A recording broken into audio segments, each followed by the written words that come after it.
A new championship year starts right here at Mount Panorama for Ferrari Challenge Australasia, a 5-round championship that will visit Phillip Island, the Bend, Queensland Raceway and Sydney Motorsport Park.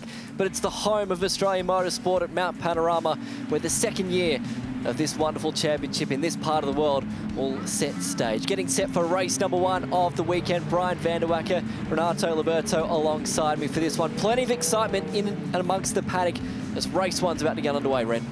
Mate, there's a lot happening. Car 88, Adnan Sibai, one of our sort of debut drivers for the championship this year. Car has failed to start off the grid walk, so he is being recovered as we speak.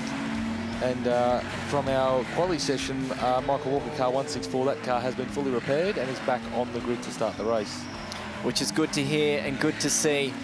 And as we mentioned, it's going to be a long, hard year, 10 races in total, like what we saw in season 2025 as well. And what a glorious place to start the championship, Mount Panorama. For some of these drivers, it's their first visit to this place, 23 turns in total, 3 hours west of Sydney.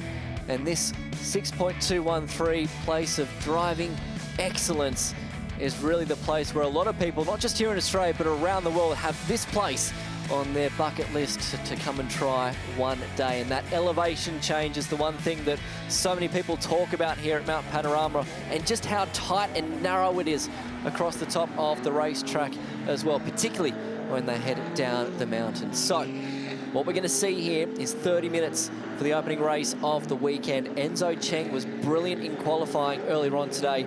A new qualifying lap record of a 2-minute 6.9249, which was only 6/100ths of a second quicker than Antoine Gattani, which was in fact the tightest pole margin that we've seen in the history of the category as well, just 6/100ths of a second. And Brian, I think the big story for me as well is at the end of quali, I mentioned there was a car that slipped through the red flag, and that was Rick Armstrong. So he's been moved rear of grid. Now he's got the pace to be running with those front guys, and he was the one I was saying is the dark horse here to take a surprise win this weekend, and he's got to fight his way back from rear of grid now, so he's got quite a sort of job ahead of him. And while he's working his way through, Enzo and Antoine might show a clear set of heels to the rest of the field. The word up and down the paddock would have been just to watch out, let him go by, because he is going to be the faster car. So here's your grid: Enzo Cheng, Antoine Gattani on the front row, Jim Pollicina with Richard Moore alongside him, and then it's the battle of the shell class with David Truern and Masahiro Taguchi alongside on that 4th row. And there's Rick Armstrong, like we mentioned, off the 7th row in position number 13. He is going to have to work his way through this field in order to get to the front, and it's going to be a tough opening lap for him. We'll pay close attention on that opening lap as we'll get set for 30 minutes here. The opening race of 10 all up in season 2026 of Ferrari Challenge Australasia. The cars will do a rolling start, so double file formation as they come through the chase. And it's that battle between Cheng and Gattani which really came to fruition at the last round at the Bend in 2025. But here this weekend, it's going to be a year-long battle between the pair of them. Throw in a mix, Jim Pollicina, who has so much experience here at Mount Panorama. A little bit of cloud cover, which will help these cars as well. It's the calm before the storm. I think Antoine's goal here has got to be to try and stay alongside or as close to the back of Enzo as possible to get that run up the hill, because turn 2 to me is where it's going to decide that first phase of this race. Is whoever's in front of turn 2 will command control over the top of the mountain.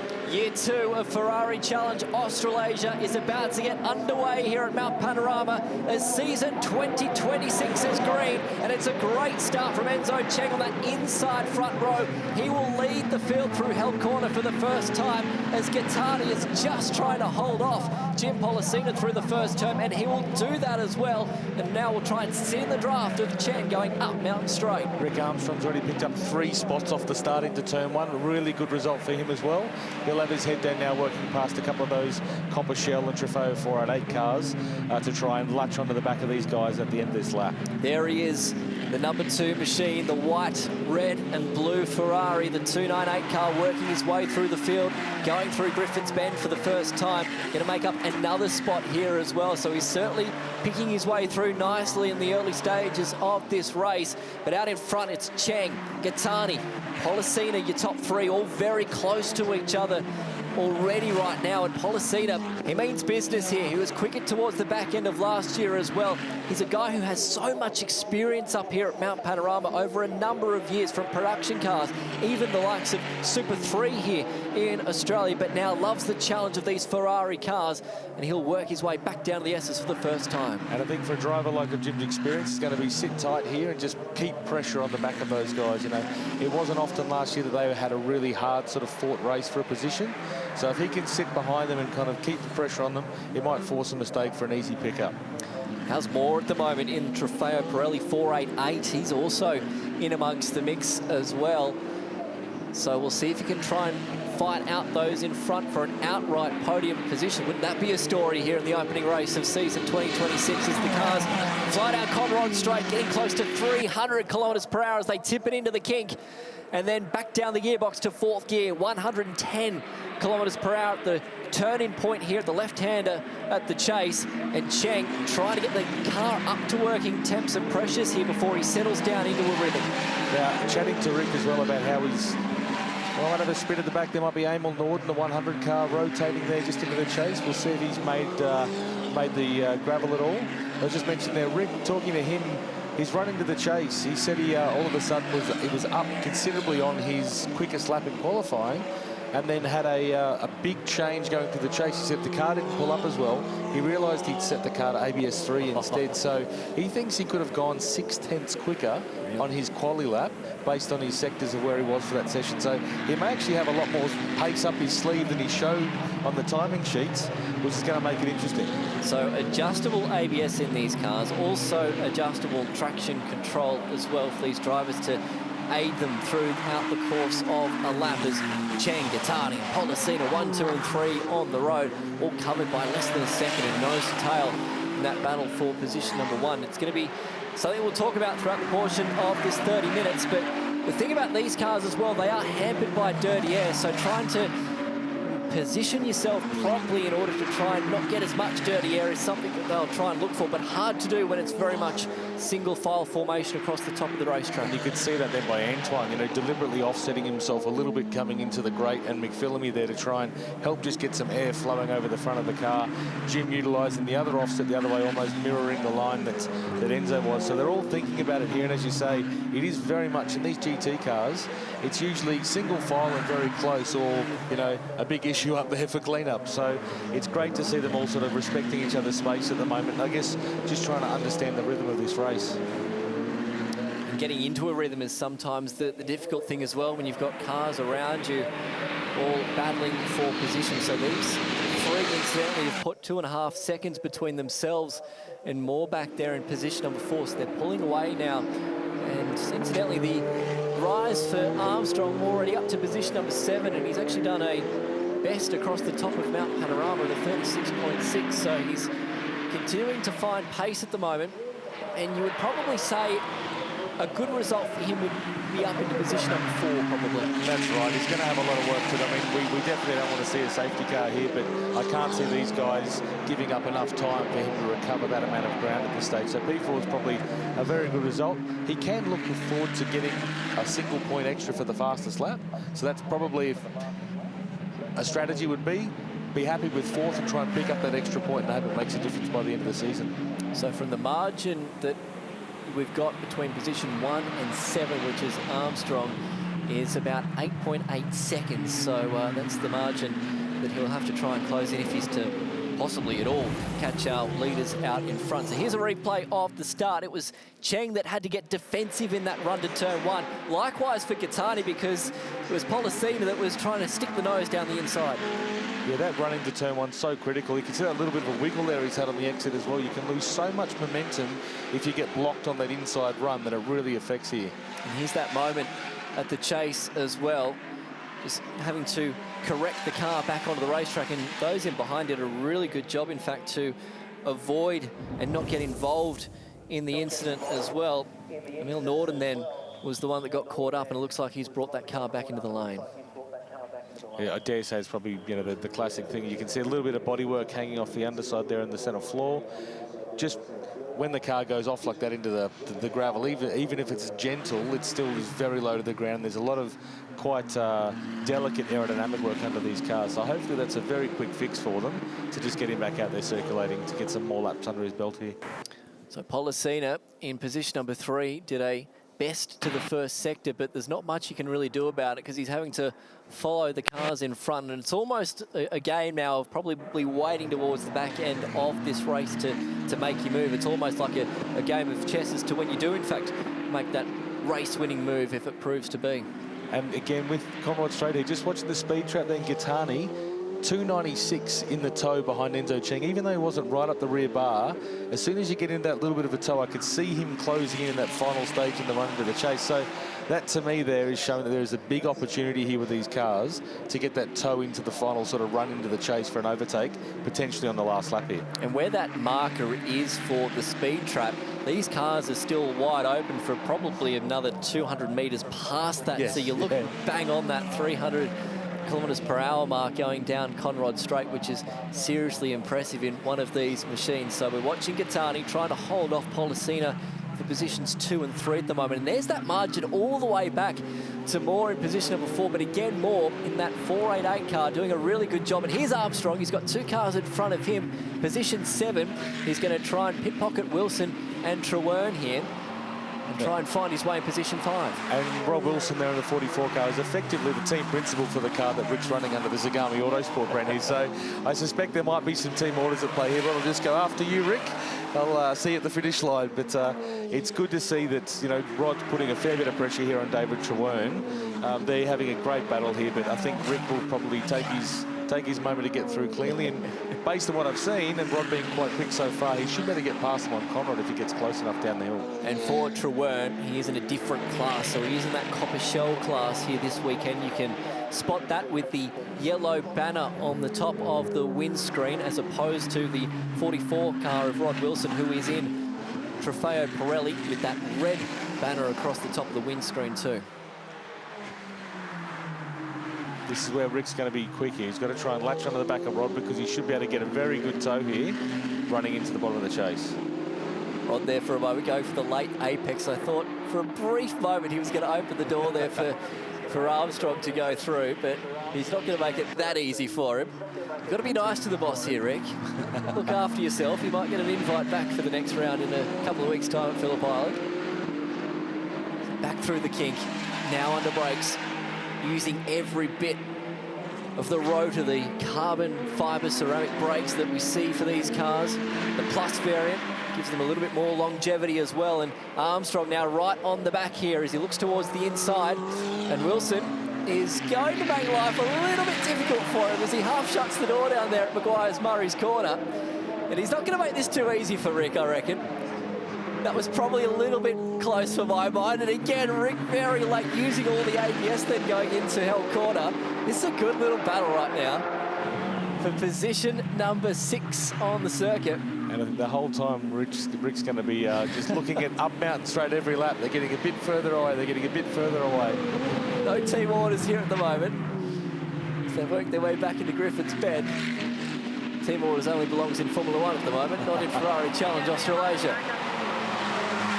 And in front, incidentally, Cheng still holding on from Gaetani and Pollicina, but it's more this battle that we're watching between the teammates in regards. Here is that battle for the lead. And if anything, Cheng's starting to get into a little bit of a rhythm here now. He's got 6/10 between himself and Gaetani. Probably the biggest margin that he's had of the race so far. And to say that 6/10 is the biggest margin just shows you how close it's been. And the big thing I'm looking at here, just on my notes from the quali as well, is so Enzo did 9 laps in quali. Antoine only 6 because he boxed early. So I mentioned in quali there may be a couple of laps at the end here where Antoine's tyres just have that little bit more sort of twinkle in the eyes. They're kind of coming into some of these sort of faster sections over the top that might give him that opportunity to get that pass done on the last lap. 2 sets of the Pirelli tyres they're entitled to use throughout the 2 qualifying and the 2 races throughout the course of the weekend as well. And the way you utilise them, you've got to be very careful and manage that tyre life throughout the course of a weekend. Again, Gattani just trying to close in there, going down into the chase, and looks like a moment here for Ross Tamano that's just run wide, in fact, going through the cutting. Luckily, though, didn't make contact with the outside wall and is able to continue on. It's about as close as you want to get a yellow card at that barrier, I think, before you start seeing some paint transfer across.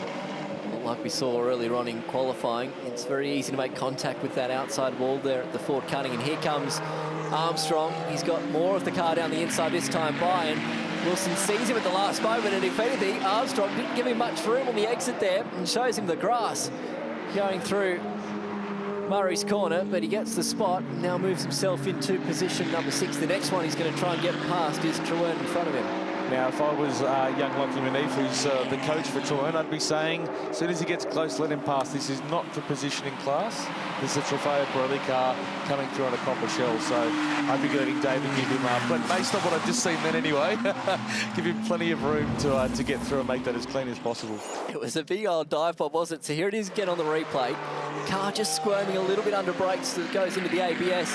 And it was almost like it was the last minute for Wilson that saw him in the mirror. Thankfully opened up the steering and there wasn't contact. And these cars do have the big halo-style headrest, and you sit very low in the car, so your peripheral, the cars can appear quite late. Steve Owen, who's our driving standards advisor for this category, does talk about that kind of, I guess, the field of vision they have in the cars, and that is the acceptable sort of, overtake at who's in right and who's in wrong. So it is a consideration for this, and obviously the GT cars here this weekend is that visibility.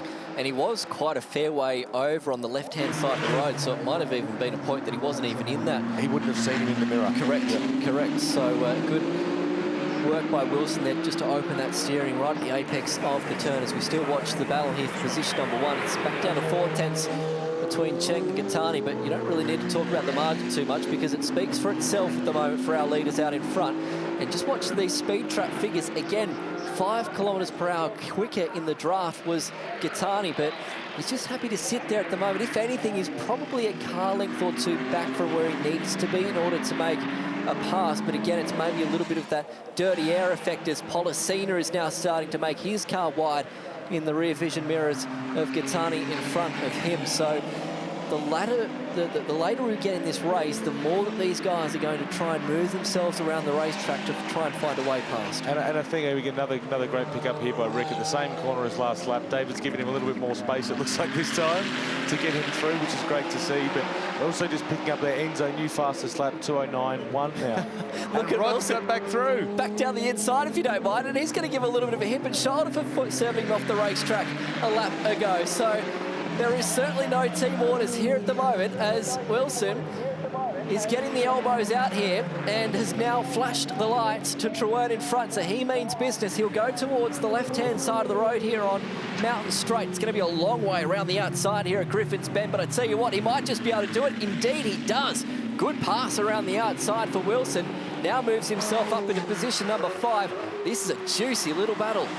And then as that just unfolded there, we had Enzo and Antoine just ahead, both go quicker again. So I think as this cloud's rolled over as well, I think the track, obviously the ambient and the track temperature has dropped a little bit here. We might see these times fall even further, but currently Enzo does have that bonus point we're talking about for fastest lap. I'm loving this. This is fantastic to watch. Wilson giving it back to Armstrong. And now Armstrong is still stuck behind Trewern here. And if anything, Armstrong has really built a margin. Sorry, I should say Wilson has really built a margin now between himself and Trewern as they go across the top of the mountain here. So Armstrong is getting balked here. He needs to get past quickly if he wants to get back to Wilson in position 5. And it's definitely, I think that's woken Rod up, that little move that happened in the final corner. It sort of unleashed the beast again. And Rod's really, really taken off here. And I wonder if also Rick pushing that bit harder at the start of the race has kind of maybe hurt that front tyre a little bit too much at the start. He hasn't done a lot of running on this tyre to know how to manage it at that peak temperature. So that may actually be hurting his performance a little bit now, sort of looking for those braking and, overtaking opportunities in the corner. Oh, Rick was going from the left-hand side of the road to the right-hand side of the road there. And I thought for a moment he was going to duck down the inside of the kink at around about 300 kph as we go back to our leaders here out in front. They're just passing some lap traffic as well. And here comes Rick back down the inside here in Murray's corner, and he needs to get this job done, as indeed he does. So now that he's cleared Trewern, he'll try and catch Wilson in front of him. But there's about 3.5 seconds now between the pair of them. So that's how much Armstrong lost on that lap in comparison to Wilson. And that's a fair old margin to make up, as we've still got about 10 minutes left in this race. There's a little bit of a battle going on for Trofeo Pirelli 488. Obviously, Richard Morse, he's cleared out there in P4 outweight, which is an awesome effort. But Ross Tremaine and Stephen Coe sitting in 11 and 12. It's still second and third in class, so they're still fighting over the next 2 steps on the podium, which is great to see. But both of those guys have done a bit of running with us before in Club Challenge, and obviously in other sort of Ferrari race cars they've had. But to see them here in Challenge this weekend at Bathurst and actually having a dip against each other is awesome to see. Yeah, all rookies this weekend in that Trofeo Pirelli 488 class, which is great to see. Of course, new names coming into the category for season 2026. And still our leaders out in front. Single file formation, just waiting for the right opportunity to make a move. If anything, Gattani might be a little bit closer on this particular lap, but still just happy to sit there at the moment. Pollicina has kind of got the ultimate view of those in front, and hoping something happens to them in order to try and get past the both of them. And last year we had Ben Porter coaching all 3 of these drivers actually in the championship. This year, a bit of a switch up. We've got obviously Enzo and Antoine here. Big move about to come on here, coming into the chase. Ben looking after P1 and 2 at the moment, but Sam Brabham now looking after Jim Pollicina. So maybe a bit of a change and a bit of an extra fire from Sam here has kind of picked that pace up for Jim. Gattani, I thought for a moment, was going to make the move. Then he was closer than he's probably ever been to the back of Cheng, then going down Conrod straight. But again, just happy to sit there, bide his time. They come to the line, still 7.5 minutes remaining in the opening race of the weekend for Ferrari Challenge Australasia. Round 1, race 1 of the championship here at Mount Panorama, Bathurst. And it's the battle that we come to expect between Cheng and Gattani. Pollicina then just dropping the edge of the race car off the racetrack, then through the exit of Hell Corner, and that's going to cost him a little bit of time here heading up Mountain Straight now. It's probably cost him around about a second heading into Griffin's Bend here, so a nasty little mistake, and again understeer then through the centre of Griffin's Bend here, so just going out of that little bit of rhythm that he might have had here. It takes you a moment sometimes when the tyres get dipped often onto the edge of the racetrack just to clean themselves up again as well, and that might have been a case there for him once he got back into Griffin's Bend. And it's interesting there seeing them come into the cutting, just how defensive that line was from Enzo as well. I don't think the move was on there, so he's obviously spending a lot of time looking in his mirror. Well, and these cars have mirrors, and they have a high-definition camera pointing at the back as well. You know, there's the old sort of coaching saying, eyes forward, don't look behind you. But I think in this case, he's had a very, very busy race of spending time covering himself behind. So Cheng still out in front. And the pace at the moment at 209.1 is around about 7/10 of a second quicker than what we saw here last year. So the race pace isn't bad for these leaders out in front, but you feel like Gattani might just have a little bit more underneath him. Likewise for Pollicina, because he's closed that margin up quite considerably across the top of Mount Panorama. Again, these boys are just waiting for that right time. And look at Armstrong now. He's got clean air and he's sort of sorted himself out. He's done a 209.20. So he's actually 200ths of a second quicker than what Antoine's lapping at the moment. But unfortunately, he's just got that margin he's lost at the start here. Big move down the inside and a door shut. This might open the door for Pollicina now on the run into the final turn. It was a big lunge by Gattani, wasn't it? He thought about it, but Enzo Cheng was having nothing of it. And now Pollicina was trying to move the car around. Look at Gattani, how late he was on the brakes then, underneath the rear wing of Cheng, and if anything, it's hurt his exit, and Pollicina might be half a chance now here in Hell Corner. Here he goes for the dive. Big move from Pollicina, pulls it up well and takes away second. The car just squirms on the exit, and that might be half a chance for Gattani to get back past him here. Now going up Mountain Straight, it's wheel-to-wheel, door-to-door for the second spot at the moment, and in the meantime, your race leader is just loving this as these two battle for position number 2. Gattani, he's going to have to be careful, but he does complete it by the time they get to Griffin's Bend. That was very close between the pair of them. Gattani holding on. A lot's just happened in 6.12 kilometres. A lot has just happened there. And we've just got a 208 286 Rick Armstrong. So he's really turned the wick up now, and he'll be taking that bonus point at this stage. Fastest lap of the race and a new race lap record as well for Armstrong. So here's this replay. This is where it all started. Gitani was late under brakes going to the chase, thought about the move, but then at this particular point thought better of it. Cheng was very good in opening up the opportunity if it came about. And this is where Pollicina was moving the car around to try and find a way past. But it was at this point where Gitani had a slight lunge, but it hurt his exit. Absolutely. That little clip on the curb on the inside, you could see just tightened the car up a little bit too much. Lost that momentum. And, you know, as I said, 6.12 Ks ago, Jim was a second behind here. There's all of a sudden in one lap it's turned here. But again, rotating through to Antoine, gets the recovery back in and he's back in position. A little bit of body damage by the looks, just on the side skirt of one of our Michael Walker there. Cars as it goes across the top, and if hopefully it might hold on and doesn't go into a precarious position on the racetrack, because you don't want debris on the racing line at any point. And look at this, it's almost a case of deja vu from what we saw a lap ago. It's going to be round two between these boys out in front. So it's Cheng, Gitani, Pollicina again. Got to run. Moving the car around, and Gitani, like he did exactly a lap ago, covers heading down into Murray's corner, but this time got a better exit, and Pollicina's probably a car length back than what he was a lap ago. Here comes Gitani. Jeez, he's good under brakes at the moment, but he's probably giving a little bit away on exit. And we're about 3 minutes to go plus one lap here, and this is that window I was saying now where his tyres could be making all the difference for him. It could be giving him that extra confidence under brakes and into corner entry that those 2 laps in qualifying have sat back. The thing about this is, Gitani's got the speed going across the top of Mount Panorama, but he can't do anything about it because it's one lane up there. Speaking of which, look at this battle going on as well, further up through the field, because you've got Wilson fighting in with Moore, fighting in with Armstrong, and it's all changing for positions because Wilson now goes up a spot as well. Here's that replay into one. Oh, it's busy down here. Rod looking inside, Rick looking outside. Rick overtaking both around the outside of one, then going too deep, letting Rod back up the inside. I think there was about 5 overtakes there in about 50 metres. Just hearing from race control as well that body damage that we saw a short time ago is okay. It's all cleared by race control, which is good to see. So, battle continues on for our race lead. Cheng, Gitani, Pollicina, we've heard this before so far in this race. In fact, Gitani and Pollicina, personal best to the first sector for the pair of them, so they mean business here late in the race. 2 minutes to go. Gitani is close enough. Will he use the draft heading down Conrod Straight this time by in order to make a move?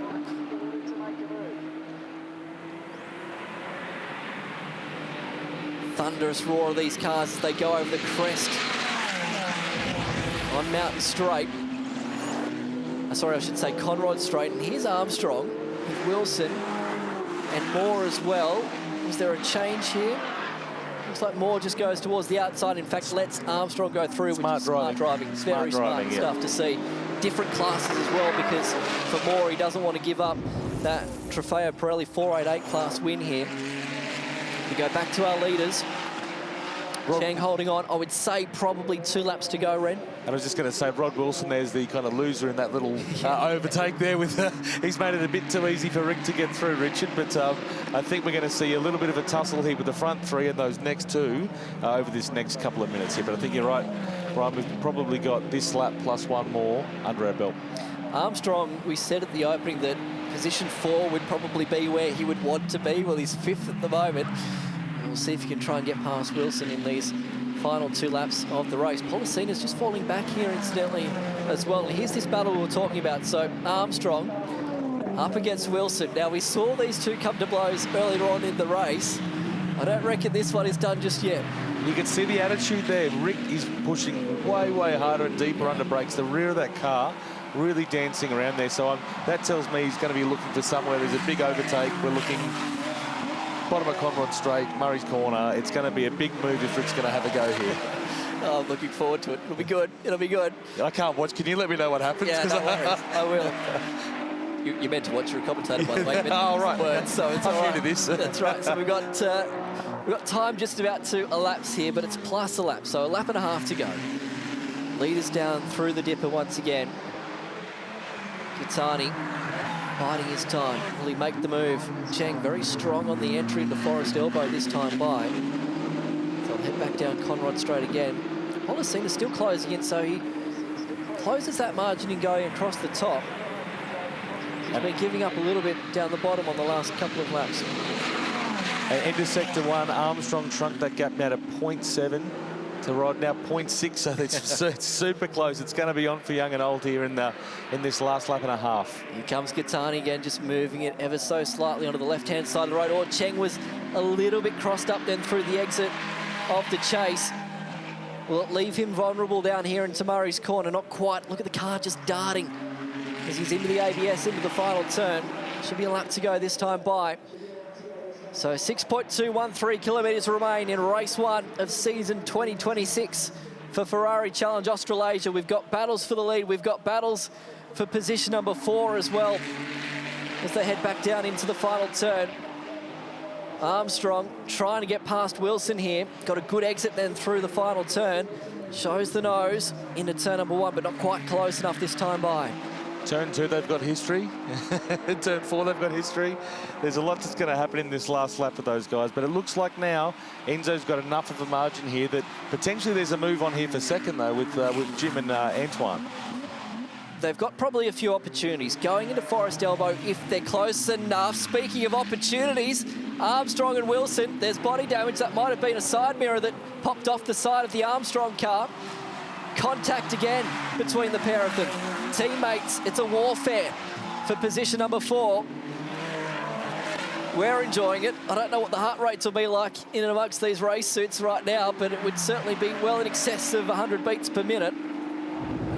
You don't know where to look between the battles out in front and fourth. Here's the replay.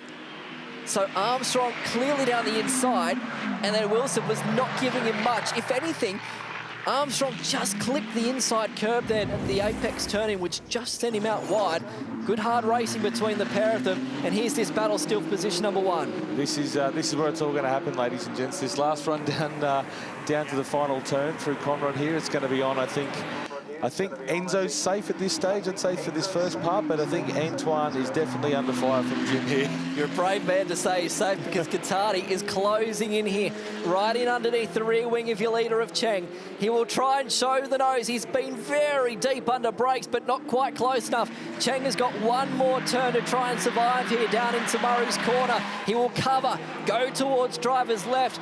Gattani too far back, and he'll have to try and defend from Policina as well. Enzo Cheng will get the job done and start season 2026 with a win here at Mount Panorama. A lights to flag victory, gets the job done. Gattani home position number 2, Policina in 3rd. This isn't done yet either for position number 4. Armstrong, huge dive bomb move, parks him in the middle of the corner, takes away position number 4, job done. It was always going to happen, wasn't it? There was always going to be a last lap, last corner with those two. What a great race. That was a brilliant battle and worth the price of admission in itself here on this Friday afternoon at Mount Panorama. Ferrari Challenge Australasia putting on a great opening race of the weekend here. And if that's anything to go by for tomorrow, I am thoroughly looking forward to race number 2. Absolutely, that's great. No, I'm going to go and run up to turn 2 to see if I can get myself a free mirror before the locals do. It wouldn't be cheap either, mind you. It would not be cheap. You've got a fair few spare parts, I should say, from Italy here this weekend. What a great race. Thoroughly enjoyed that one. Enzo Cheng, your race winner. Only 0.4 of a second the margin between himself and Antoine Gattani. Policina home in 3rd, Armstrong in 4th, and Rod Wilson completing your top 5. And Rick picking up that bonus point for fastest lap. Richard Moore, awesome effort there in Trofeo 488, coming in P6 outright, and straight behind him, P1 for Copper Shell. David Troy, an amazing drive by him, followed by Masahiro Taguchi. Michael Walker and Ross Tabane completing the top 10 out of the 14 cars that we saw for race number 1 of the weekend. Here's your highlights. And it was a great start from Cheng, wasn't it? Gattani and Policina, they had to get a little bit defensive in that run to turn number 1. Gattani would ultimately hold on to that second spot when they went up Mountain Straight for the first time. But really, the headline act on that opening lap was Rick Armstrong making his way through the field. I mean, that's what set him up for the end of the race as well. Otherwise, he wouldn't have got to Rod and had that opportunity. So, yeah, hats off to Rick. Worked his way through the group. And again, Richard Moore as well, just getting on with the job in the 488 amongst the bigger 296s was an awesome run by him. This was a race-long battle between Rick Armstrong and Rod Wilson. This wouldn't be the first time that we'd see them come to blows at the final turn, because they would do the same at turn number 1 as well. Wilson was giving nothing towards Armstrong, a little bit of hip and shoulder into turn number 1. It would continue up into Griffin's Bend.